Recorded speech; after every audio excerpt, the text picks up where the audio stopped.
Have any of you ever been in a situation where the ante keeps getting one-upped? Something starts small, something trivial, and the stakes just keep increasing. Maybe one person makes a comment, and then the other one fires back, and then someone ups that ante yet again, and the next thing you know, you've been coming to blows on the floor of a Denny's. Just me? Maybe you've never found yourself in a Hatfield and McCoy-style feud. Is that an outdated reference? I went, what is a popular feud that keeps escalating? Hatfield and McCoy's. And I know, that's really on the tip of culture. Also Denny's. But you've probably noticed in your life, even though you've not been in a Hatfield and McCoy's type environment, how quickly things can spiral out of control. A sibling argument over who gets to sit in the front seat turns into a shouting match. A workplace disagreement snowballs into bitterness, anger, people quitting, people getting fired. A rivalry between nations escalates into war. Escalation is a very human story. We see it in history books. We see it in movies. We see it in songs. It's the story of how ordinary disagreements can begin to grow teeth, and then how fear breeds control, and how power, once it's threatened, often doubles down. That is exactly what we see in the first chapter of Exodus. Now, what happens is the Pharaoh's suspicion over a growing people escalates very quickly. First into oppression, then into violence, and finally into a decree of death. Last week, we set the stage for the drama that is about to unfold in the book of Exodus. Today, the drama is going to ramp up. Last week, out of fear and forgetfulness, the Pharaoh subjugated God's people into slavery, harsh labor, and worked them ruthlessly in order to keep the Israelites under control. The problem is it didn't work. The more he tried, the more their numbers multiplied. See, because God's promise to Abraham is still bearing fruit in a foreign place. And so, the heat is turning up, and the Pharaoh is going to take it up a notch. Would you read with me in Exodus chapter 1, starting in verse 15? I would encourage you to have your Bibles out today. If you have one on your phone, if you have one in a pew in front of you, there's going to be words on the screen, but I want to encourage you to have it today because we're going to focus in for a little bit on these verses, and I think it'll be good to have it in front of you. So, Exodus chapter 1, verse 15. The king of Egypt said to the Hebrew midwives, whose names were Shiphrah and Puah, when you are helping the Hebrew women during childbirth on the delivery stool, if you see that the baby is a boy, kill him. But if it is a girl, let her live. The midwives, however, feared God and did not do what the king of Egypt had told them to do. They let the boys live. Then the king of Egypt summoned the midwives and asked them, "Why have you done this? Why have you let the boys live?" The midwives answered Pharaoh, "Hebrew women are not like the Egyptian women. They are vigorous and give birth before the midwives arrive." So God was kind to the midwives, and the people increased and became even more numerous. And because the midwives feared God, he gave them families of their own. Then the Pharaoh gave this order to all his people: "Every Hebrew boy that is born you must throw into the Nile, but let every girl live." This is a familiar passage in Scripture. This is a story that you've seen on the big screen and on the small screen. This is something that you are familiar with or know about. But there is something that's really awesome in the middle of this passage. It's one of my favorite things that happens in the Bible. To give it a technical term, it's called a chiasm. Say chiasm. Chiasm. It works like a mirror. It's a literary device that Hebrew authors and Hebrew thinkers, because you'll see it in the New Testament as well, use to highlight the centerpiece. So what happens is you end up with a form in the literature where it repeats or mirrors itself. So it begins with with an idea, and then it ends with an idea, and then it stacks inside of itself an idea, and then in the middle is what is supposed to be the focus. That's a chiasm, okay? Let me show you what I mean. On the screen right now, it's supposed to be Exodus 1, 15 through 16, and Exodus 1, verse 22. But, my bad, I made the PowerPoint, and I accidentally put 15 and 16 again. That's what I get for copy and pasting. But what I want you to see in this passage is that it begins and ends the same way. That from verse 15 to verse 22, it begins and ends the same way, and it's going to stack inside of itself, pulling the reader to the middle to pay attention to the highlight. So let's work through this. The passage begins and ends with the Pharaoh making a decree. At first, he tells the midwives to kill the Israelite boys. The section ends with the Pharaoh making a decree again to kill the Israelite boys. It begins with just an order to the midwives, and it ends with all of the Egyptians. And what this is showing us right now in this moment is that the most powerful man on earth believes his word is supreme. But the repetition here, the mirror, is going to show something, that his decrees are not in control, that the more he commands, the more his power is hollow. So you go in a step on this chiasm, verse 17, and then verses 20 and 21. The contrast is that the powerless women stand firm. See, because the Pharaoh fears the Hebrews, and they're multiplying, and the number of them. But the midwives fear God. And that fear moves them to action, and God honors them with a blessing. Notice the reversal here. Pharaoh remains nameless in this story. It's just called the Pharaoh, the king. No name yet. It is these midwife women who are named, Saphra and Puah. Once again, add that to your name list for your upcoming child. I would encourage it. I just got off sidetracked thinking about baby names. I don't know why. It's fine. So what happens is the nobodies in this story become the heroes because God isn't impressed by crowns or titles. He looks at the heart. And this tells us something very important. Pay attention. This is important. Especially in the beginning of this book, you're going to notice something. That God wasn't concerned with the ethnicity, the ethnic background, but the ethics and the ethical heart of the people. See, because in this text, we're not told in the Bible, in the Hebrew text, we're not told whether these midwives are Hebrews or they're Egyptians. See, it reads in the NIV, right? The Hebrew midwives. Well, were they the Hebrew midwives?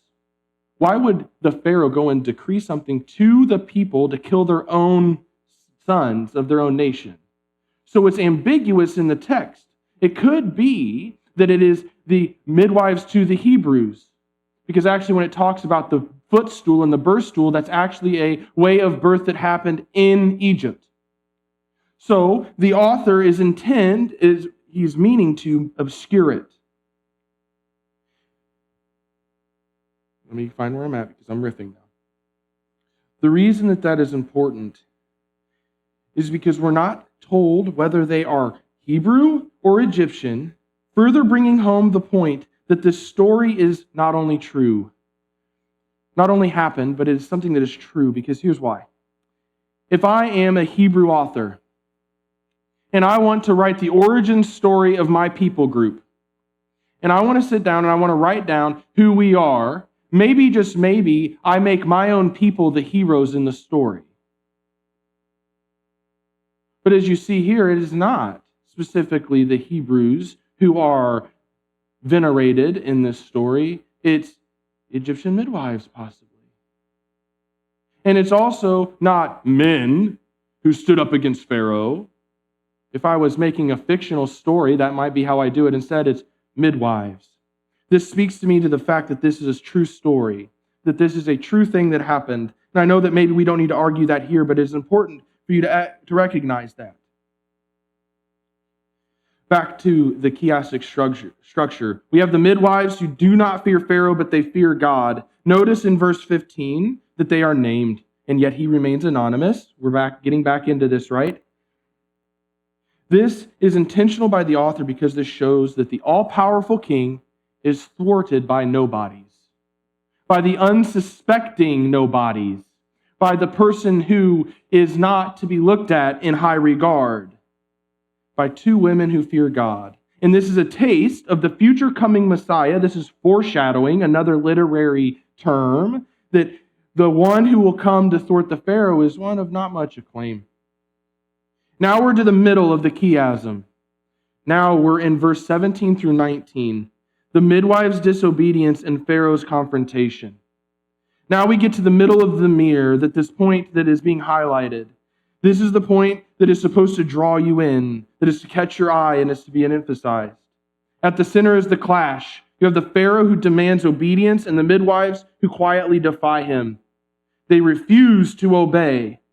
This is not passive resistance. It is deliberate, courageous choice. The battle lines here are not drawn by armies, but by conscience. When confronted, the midwives answer with courage and cunning. Hebrew women are vigorous. The Pharaoh his supposed authority is exposed as impotent.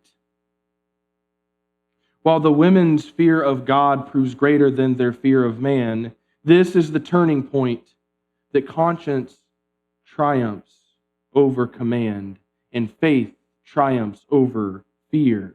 This is what the structure of the chiasm is showing us. It is encouraging us that what you're going to see coming is that it is faith over fear, that it is the conscience and it is the ethics over the commands of a corrupt king.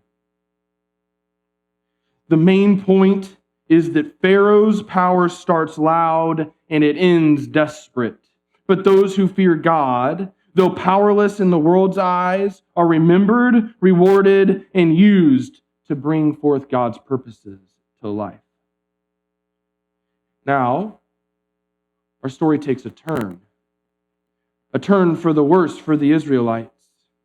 So because the irony of Pharaoh's schemes that are about to be revealed, the very waters that were meant for death will become the stage for God's deliverance. See, because this chiasm ends with the Pharaoh making a decree to throw all the baby boys into the Nile. His desperation is clear. He broadens his order from the midwives to all Egyptians to throw every Hebrew boy into the Nile. See, his power seems great, but the structure already shows us who rules. And it is God who is ruling, and it is God who is working his purposes in the background. Water, in the Old Testament and ancient ways of thinking, represents chaos. It represents danger and the uninhabitable place. See, because water is not understood. We don't live there. You go out there, especially in the ancient world, you don't have these giant cruise ships that look like modern cities on their side. That's not what it is. Instead, it is this terrifying place that you go out to and travel for a little bit and then you come right back. This is the ununderstood. This is the darkness. And it is the Nile that the babies are thrown into the chaos that the babies are thrown into. The late Michael Heiser puts it this way. The unpredictable sea is a common symbol of cosmic disorder. This imagery reflects the mindset of the ancient world, which viewed the sea as unpredictably violent and unable to be tamed. So it is into this chaos and into this cosmic disorder that the babies are thrown by the Pharaoh. And it is onto this very place that a mother entrusts her son. Let us begin reading again in Exodus chapter 2. Now, a man of the tribe of Levi married a Levite woman, and she became pregnant and gave birth to a son. When she saw that he was a fine child, she hid him for 3 months. But when she could hide him no longer, she got a papyrus basket for him and coated it in tar and pitch. Then she placed the child in it and put it among the reeds along the bank of the Nile. His sister stood at a distance to see what would happen to him. The mother takes a life and death measure to save her son, disregards the orders of the all-powerful Pharaoh, and undermines that power. And the mother creates an ark. The actual word in Hebrew is tevah. Say tevah. That is the exact same word that appears in Genesis chapter 6 when Noah is ordered to create an ark. The exact same word. The baby is placed in the ark, and it is being painted in this narrative as the chosen one, as the Messiah, as the Savior to come, because he is brought out of chaos, out of the waters, the same way that Noah was, and he is going to come forth and he's going to bring salvation to God's people.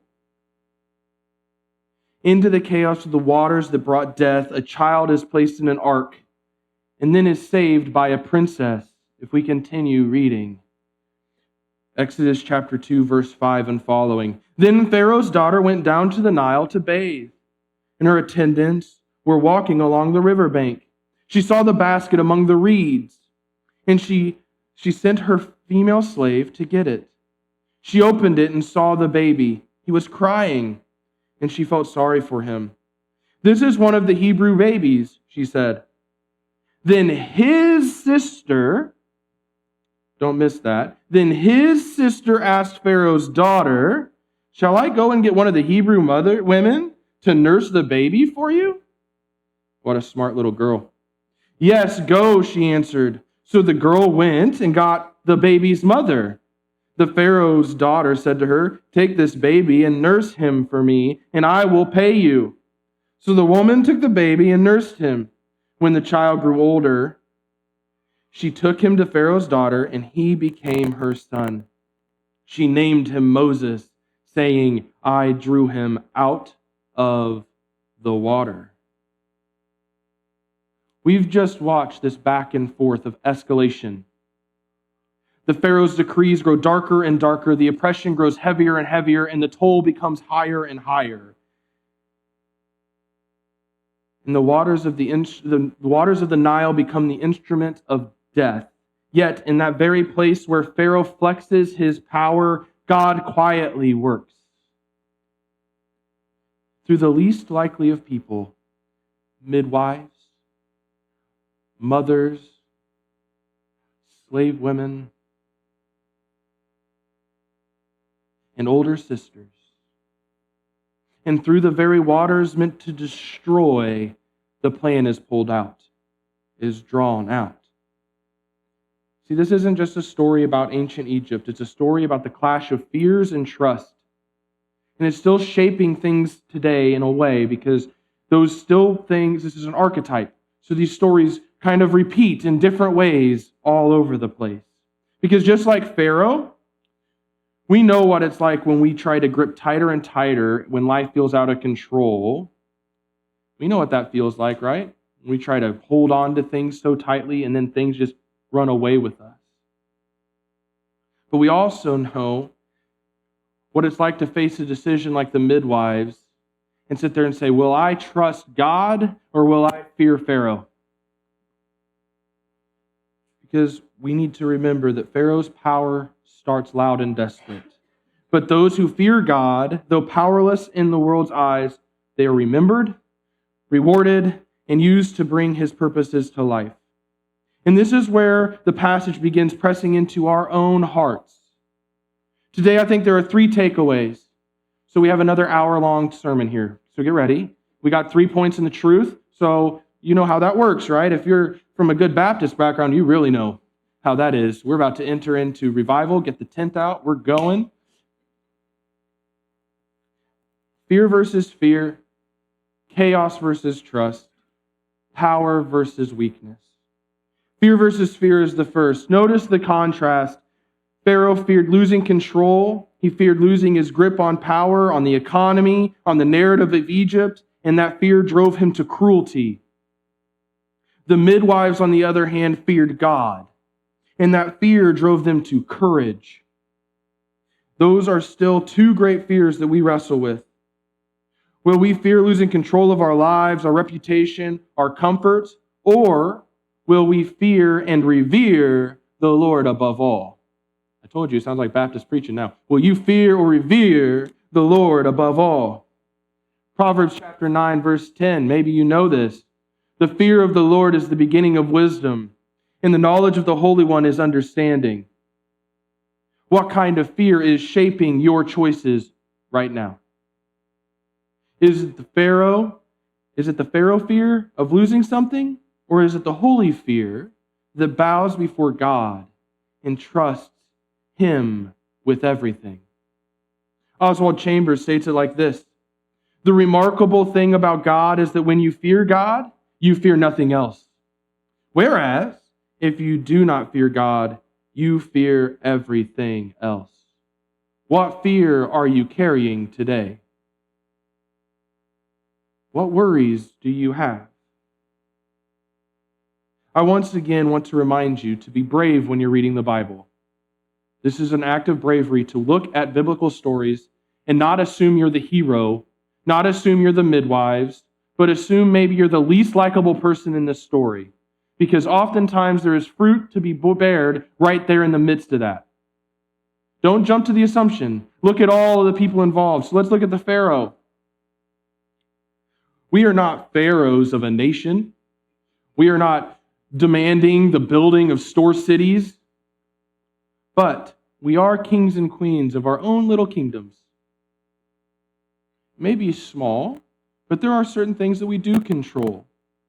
But what rules in that kingdom? Is it Pharaoh fear of losing things, of losing control, of not having everything in order? Or is it a God-based fear that says, I'm going to trust God with this kingdom, and I'm actually not going to make my kingdom my own. I'm going to give this kingdom unto God and let Him build with what it will. So that is fear versus fear. The second thing to take away is chaos versus trust. The Nile was more than a river. It symbolized death and chaos in the ancient imagination. And the Pharaoh turned it into a grave for Hebrew boys. And yet right in the middle of the chaos, God placed a tiny baby in a tiny ark, floating in the very waters that were meant to destroy him. That is how God works. He does not always take away the waters of chaos in your life. If you come to Jesus and you think that everything's going to be peaches and cream and up and to the right for the rest of your life, you are gravely mistaken. God does not remove the chaos of the waters, yet He is present with you in them. He is present with you in them. So, what waters feel threatening to you right now? Is it your health? Is it your family? Is it your finances? Is it your future? Is it your nation? Is it your church? Who's got control of that? Who really is in control? And who is working in the midst of the chaos? Who is the God of order? 1 Corinthians 14:33 says, "For God is not a God of confusion. He's not a God of chaos, but of peace, as in all the churches of the saints." So turn to Him. In all of those chaotic waters in your life, turn to Him. Put your trust in Him. Let Him be in control of your kingdom. Let Him be the one who draws out yourself.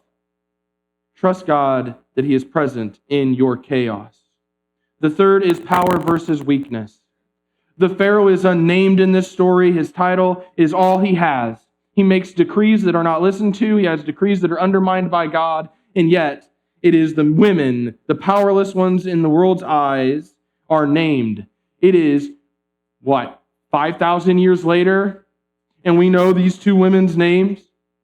Down through the ages. Do you not think that that is powerful? The empire's decree is thwarted not by armies, but by midwives, mothers, sisters, and slaves, by ordinary women whose names God remembered when history forgot Pharaoh's. A.W. Tozer reminds us, God has always chosen the weak things of the world to shame the strong. It has always been his way of working, so that the glory goes to him, not to us. So do not underestimate what God can do with your faithfulness. You may not hold a crown. You may not feel important, but God remembers your name. It is written in the Lamb books of life.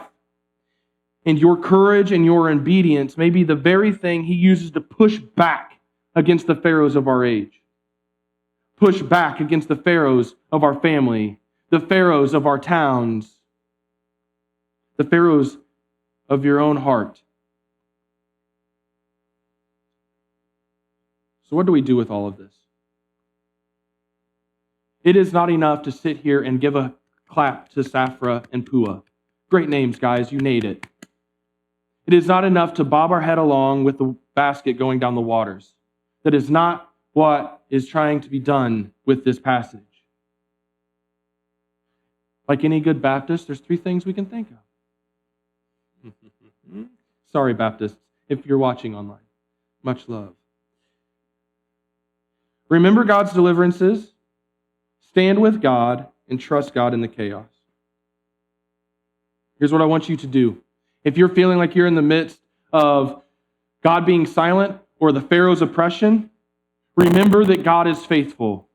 Look back on your life when he's spoken into a chaos, when he's taking you through a darkness and through a valley, when he's brought you through those things. Think of that moment and write it down and look at it.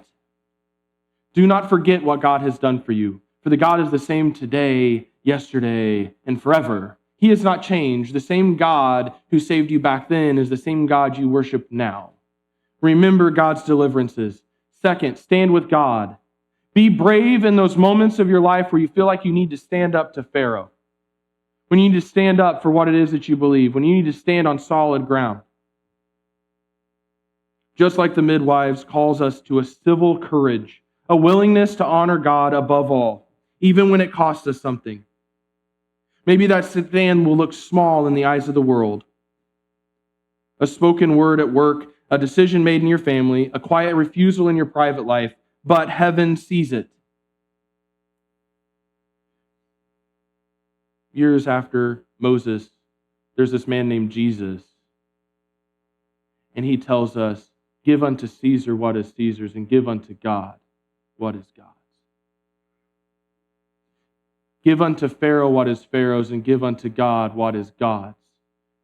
Do some heart searching and see what it is that you're giving to Pharaoh that's meant to be given to God.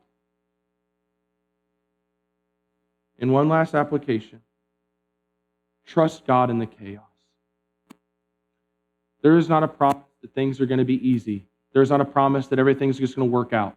That's not how it works. We're actually promised quite the opposite in Scripture. And what you're going to find is that you need to learn how to trust Him. So if you feel like your life is in the midst of chaos right now, I want to encourage you a breath prayer, a prayer you can say with a single breath. And it goes like this. Inhale and say, Lord. Exhale, draw me out. Draw me out. Lord, draw me out. Draw me out to stand with you, God. Set me apart. Draw me out of this chaos. Draw me out. Put your plans in motion. Draw me out. Inhale, Lord. Exhale, draw me out. The story of Exodus begins in darkness, oppression, fear, chaos, and death. But even here, God is quietly working. He is Lord, and He is drawing out His purposes.